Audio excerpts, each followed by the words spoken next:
I'm in Boonesboro, traveled all the way in traffic and rain, right downtown for the tasting room of Pathfinder Farm Distillery and Tasting Room. We're in the tasting room. Yep. This is Nate. He is the founder and purveyor, Pathfinder Farm. Why distilling? When did that come about?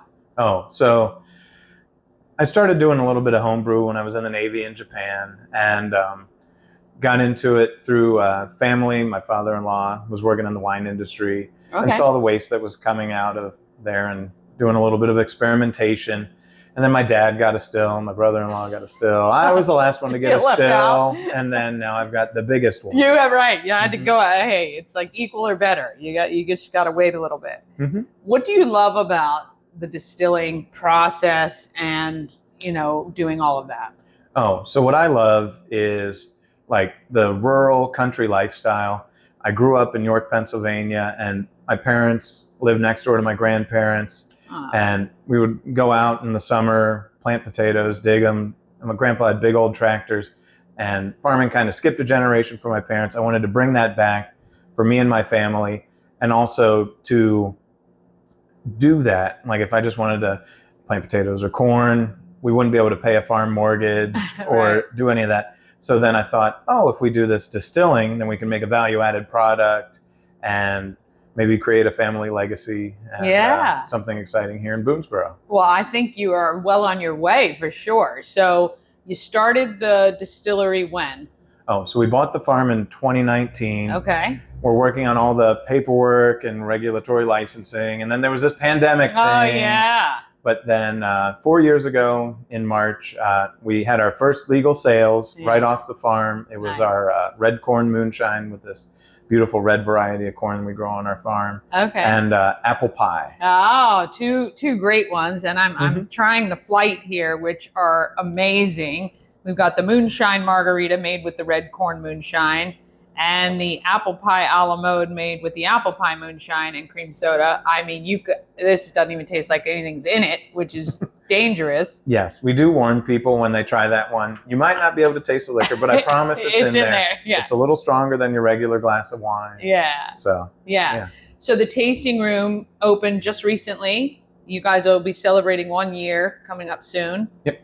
What do you love about having this right on the main drag here in Boonesboro? Oh, we love being here in downtown Boonesboro. It's a super cute community to come out and visit. Yeah. We've got 3 museums in town, the Ag Education Center and the Rural Heritage Museum just down the road. Yeah. And it's a great little town to visit on the weekends, come and hang out. Yeah, it visit our definitely shops. is. Yeah, very quaint and a lot of cool stuff right here. Let me ask you, so you're from York. Your wife's family is from this area?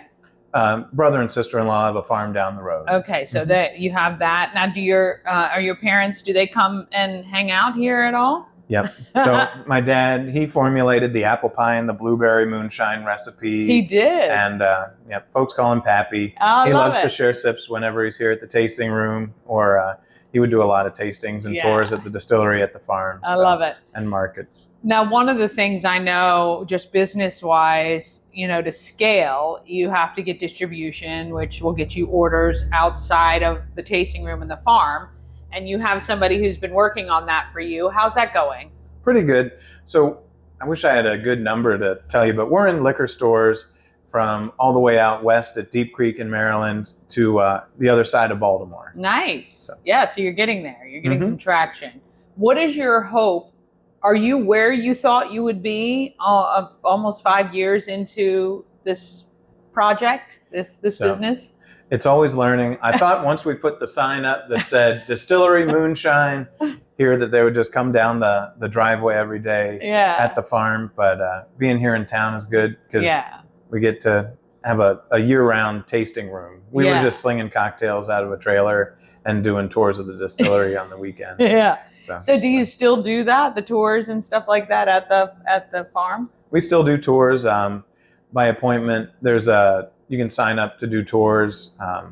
We'll advertise that on Facebook or on our website. Okay. And our big event in the fall, we always do the weekend before Thanksgiving, a big open house, barrel bourbon tasting. Oh, nice. Distillery tours. Yeah, so let's talk about that. So your main your main thing is whiskey. Is it whiskey bourbon? Corn What whiskey. is it called now here? Because I know in there's a thing, right, about what it can be called. Yeah. So we're primarily a corn whiskey distillery. Okay, so corn whiskey. we grow this heritage variety Wow. called Bloody Butcher. It's a beautiful red color, and it's not genetically modified, traditionally from this like region of Appalachia.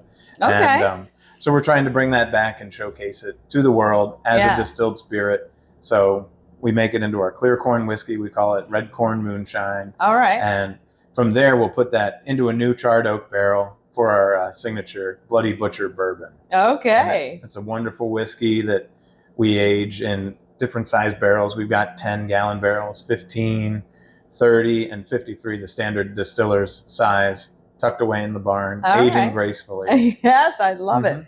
What was this corn used for before you guys got a hold of it to use it to distill? Is this like feed corn or eating corn or? So yeah, this is a dent corn. So it's like a feed corn, or some folks would call it Indian corn. It's a heritage variety from this region that people would grind into cornmeal or feed to livestock. And the variety went away in the early 1900s when they started doing hybrid corns and increasing the yield. So some of the more unique genetics of like the reds and other cool purples, those corns went away. But we're trying to bring it back and to showcase it. I think you guys are doing a good job. First of all, it's beautiful. The stuff tastes amazing, so it's got to be good. How often do you release? Do you release new kind of liquors? How often does that happen? So we're getting better at that. We have a monthly release schedule through the end of the year. So right now back at the distillery, we've got strawberry moonshine that we're getting ready to bottle and get labeled and out at the end of April. We're working on a pickle moonshine for the Pickle Fest that comes to Boonesboro in May. And we've got some other tricks up our sleeve. We're working on formulation for a cherry bounce made with our brandy. And that's based on Martha Washington's recipe. Oh, very nice. I like it. I like how you're playing into the local things that are happening here, not only in Boonesboro, but the state. And I think it's great. What is your hope to achieve over the next 9 to 12 months? Oh, I want people to come and visit Boonesboro or to see us out at the farmers markets or the Maryland State Fair and to try the bourbon that we're producing with this heritage variety of corn. Because it's 100% Bloody Butcher corn in the mash bill, the ingredients list, and it's made with our Appalachian Mountain spring water. It's a real taste of place. Like, we make this whiskey and it doesn't taste like anybody else's bourbon that's out there. That's pretty good. That's pretty good. I bet you're pretty proud of that. I am. I love it. Like, some of the best days at the farm are in the springtime when Farmer Lauren comes and we load all the seed up into the planter and we get the seeds in the ground. And then we got to wait all summer into the fall when it dries. And then back usually in November around Veterans Day, that's when we harvest and store it in our grain bin. So it is a literal half a year. Oh, yeah. Before you, And what you're planting now, I'm assuming you know how many bottles that'll yield? It'll make a lot of whiskey. We make 20 gallons of liquor at 100 proof every day in our little whiskey shack. Because, we grow the corn, we store it, we grind it, mash, ferment, distill. And then after we distill it, we feed the leftover, I call it corn squeezins, to beef cattle at our farm. Okay, very nice. Because there's still nutrition in there. It's high protein, no alcohol. We don't have drunk cows staggering around the fields. Though that might be entertaining. No, we don't want to do that. Absolutely. No. Yeah, that's awesome. Do you have any dreams of expanding beyond the farm and the tasting room here, do you think? So we started out at the farm. Like, my vision has always been to be an agritourism destination so that people can come experience the countryside, the beautiful Pleasant Valley where our farm is. It's just outside of Boonesboro here. The address is Keedysville. And to just be able to share like the beauty of Pleasant Valley with people. Yeah, that's awesome. It is a beautiful farm, and you can see photos of it in here in the tasting room. What are your hours here so people who want to come check it out can do so?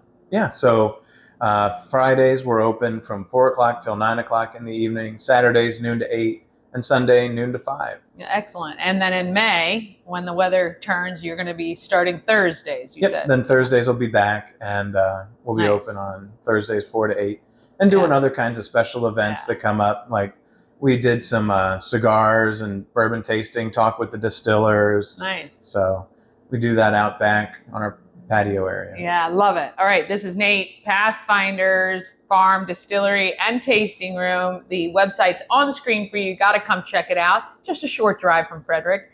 Don't do it on a Friday at 5 o'clock, but you can get here in about 20 minutes from the other side of Frederick, which is where I was. So yeah, come check it out. Have a taste. These drinks are amazing. Take home a few bottles, and you can make them right at home. Thank you, Nate. Appreciate it. Cheers. Thanks, Danny.